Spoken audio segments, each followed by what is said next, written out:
Okay, we're going to take you now to our guest, Arieh Kovler. He's a political analyst and a writer. Really good to have you with us. Firstly, we're looking at live pictures now of Joe Biden's Air Force One arriving in Israel. Tell us what we can expect from his visit, because we know he's going to be meeting with both the Israeli and Palestinian leadership. He'll be visiting Israeli sites as well as those in the occupied West Bank. What are you expecting Joe Biden to achieve here?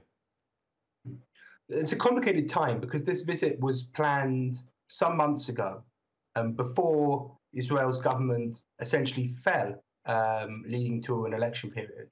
And the White House decided that it wasn't going to cancel the trip, it was going to carry on as planned.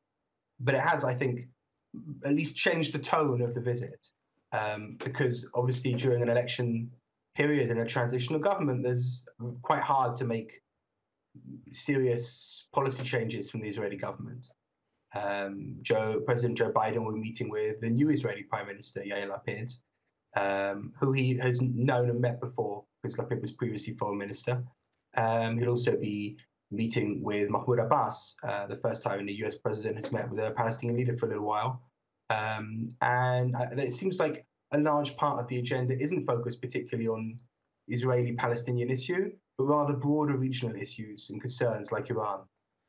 That's right, and we know under the previous Trump administration, he had signed the so-called Abraham Accords with a number of Arab countries in the region, essentially normalizing ties between Israel and those countries. Do you get the sense that in terms of the Israeli point of view, that Joe Biden is looking to continue that normalization process?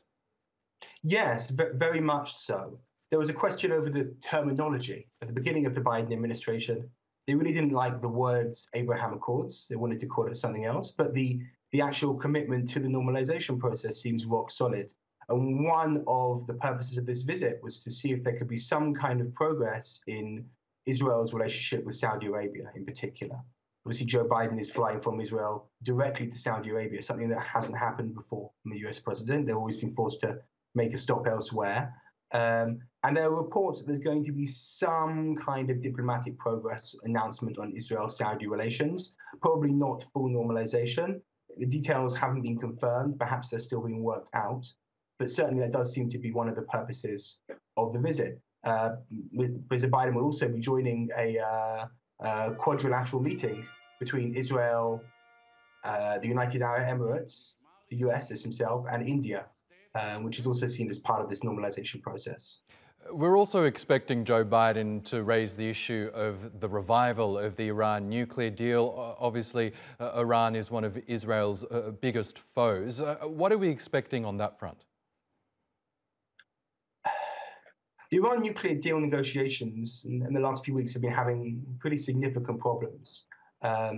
The previous government, the Netanyahu government, obviously took a very hard line with the then Obama administration and the subsequent Trump administration about the JCPOA, the Iran deal, opposing it. The current Israeli government has not supported the Iran deal, but has chosen to take a softer diplomatic position with the US. You can argue whether or not it's paying off, but it doesn't seem like the two sides in this, meaning Iran and the P5+1, are coming towards any kind of a landing anytime soon. So I think conversations around Iran might be focused less on the Iran deal and more on strategies relating to containment of Iran's nuclear program outside of an Iran deal that might not happen.